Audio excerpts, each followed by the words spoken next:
So at this point in the game, if you're watching gaming mice videos on YouTube, there's a good chance that you've heard of Finalmouse. For quite a while now, they have been releasing highly coveted, top-of-the-line, performance-based gaming mice. Given that Finalmouse releases limited quantities of their mice in drops as opposed to sending thousands to big box companies like Amazon or Best Buy, their mice sell out fast. And this attracts resellers, hoping FOMO will lead to people spending big bucks in order to get their hands on one. Now, many people accuse Finalmouse of perpetuating this cycle of limited quantities in order to drive the hype and demand for their mice. However, Finalmouse has stated with their latest release, the Starlight 12, they will be focusing on multiple drops per year with the hopes that anybody who wants a Finalmouse can get one. I was curious to see what the secondhand and reseller market looked like for the Starlight 12. And you know what? I think Finalmouse is telling the truth.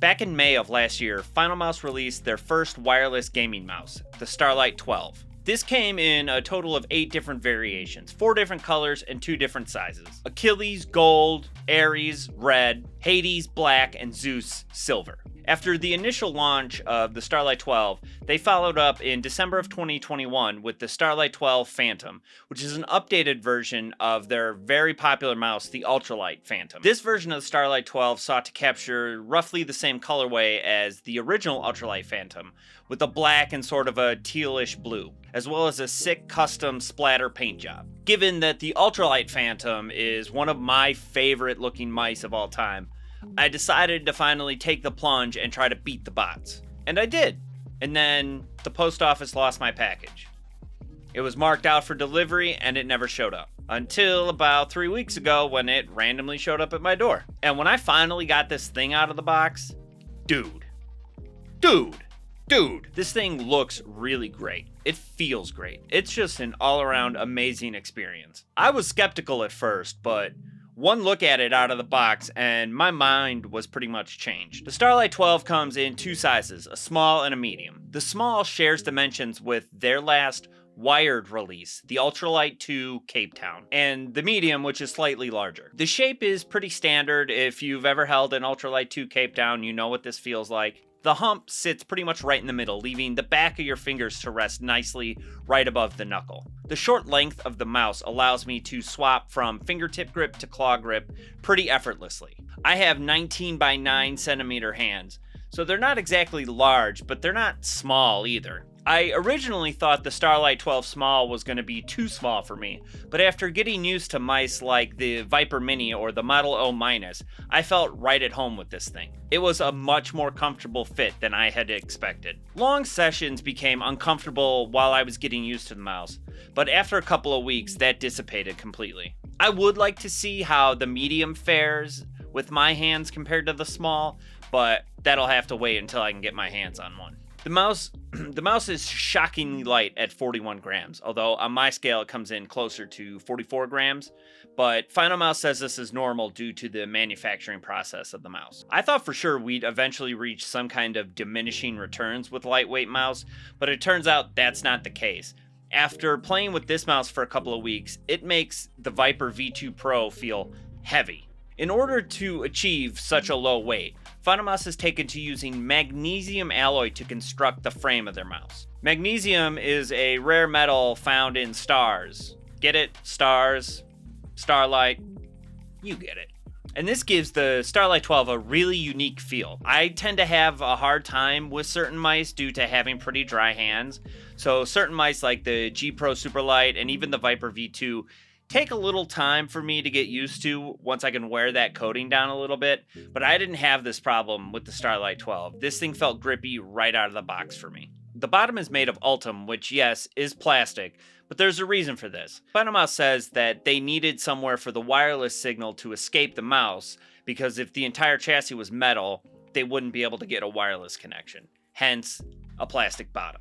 I've seen some people critical of this because apparently people didn't realize the bottom was made of plastic, so when they would try to grip their mouse too tight, they ended up accidentally cracking the bottom of the mouse. This hasn't been an issue for me because I don't vice grip my mice. For mouse 1 and 2, while the original Starlight did come with Omron 20mm switches, the Starlight 12 Phantom did upgrade to the Kale 8.0 micro switches, which I think are fantastic. They're super light, they're super crispy, they're super tactile. This was my first experience with the Kale 8s, and I'm in love.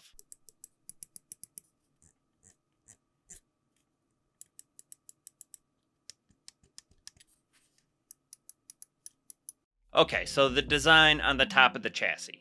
You either love it or you hate it. I wasn't originally a fan of this design, but over time I've started to warm up to it a bit, especially on the Phantom. This blue and silver and black just seem to meld really well. I think the Pegasus and its all white design looks great too, and the Poseidon with its bluish gray colorway looks pretty sick too. Oh yeah, Kool-Aid deliveries are in the back.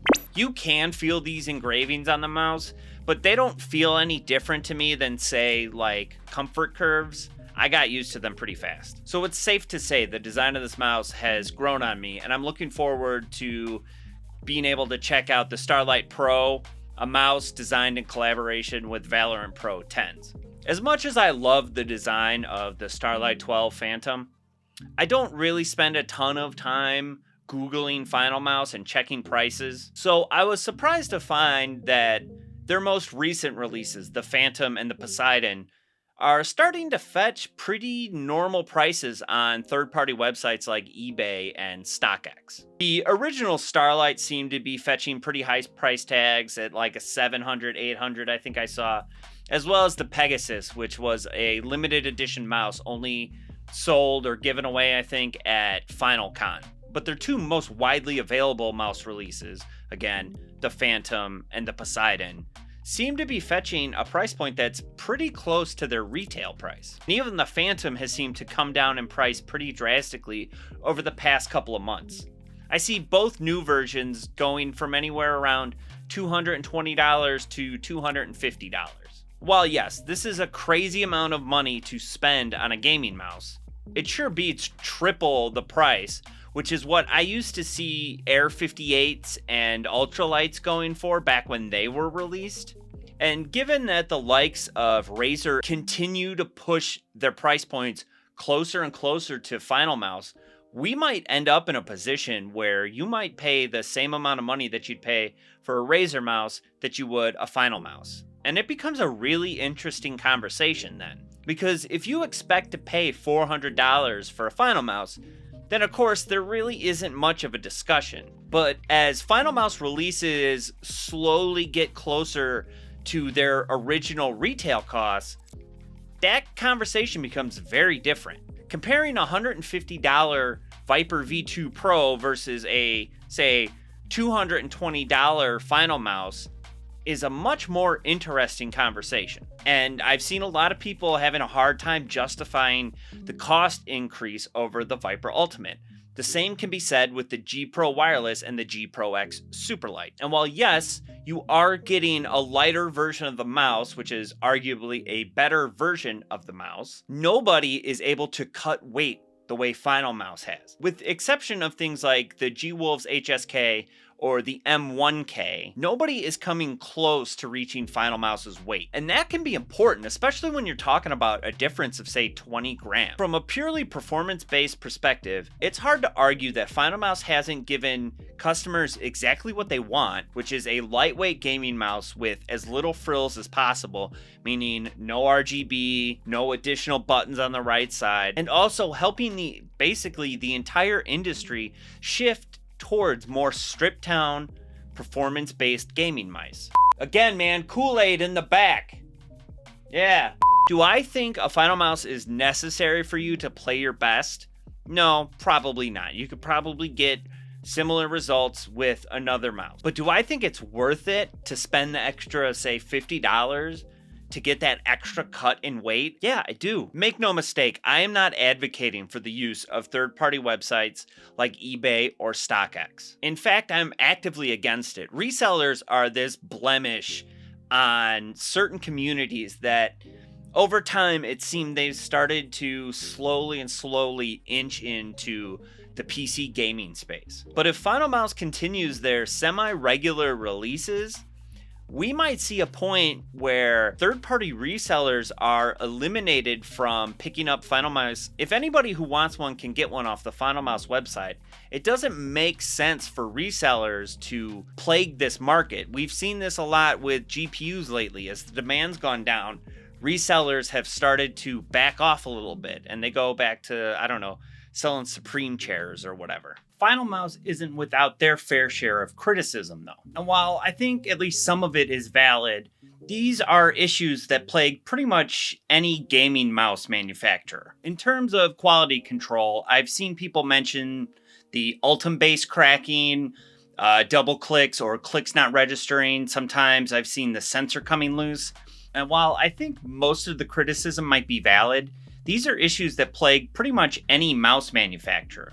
From Logitech's dreaded double-click issues plaguing a variety of their mice over the years, to the same thing happening with Razer, these aren't new issues. And yes, paying top dollar for a top-of-the-line gaming mouse should get you top-of-the-line quality control. In the world of electronics, it's just something that has to be dealt with. I don't want to dig too much into the quality control issues here, as dealing with only one major release, I don't really have enough experience on the matter. But I think it's safe to say if the idea of dealing with an RMA or possibly soldering new micro switches in doesn't seem like much fun to you, then yeah, you might want to look elsewhere. But I'll say this, Finalmouse doesn't have any issues that other bigger manufacturers don't have. I haven't had anything break on my Starlight 12, but if it did, it wouldn't be the first time I had something fail on a gaming mouse. With all of the criticism they face, whether it's shipping issues or quality control, Finalmouse is definitely a top contender for my main gaming mouse. The Starlight Pro was released today, and while I wasn't able to get my hands on a medium, I'm hoping I can come across one in the near future, because I would really like to compare the medium size to the small size. Plus, that thing looks sick. Finalmouse recently released a statement that said their Starlight Pro will be the final Starlight release of 2022. But given that they've had multiple major releases over the past year, it's certainly a step in the right direction, and it makes me very, very hopeful to see what Finalmouse has coming up in the very near future.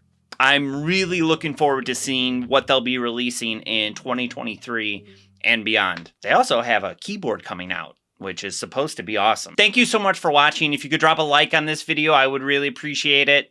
If you're really feeling generous, you can click the subscribe button. I'd really like to see my channel hit 1,000 subs before the end of the summer. Let me know in the comments below what you think. Let me know if you think I'm wrong, if you think I'm right, if you think your mouse is better than a Finalmouse. I'd love to hear from you.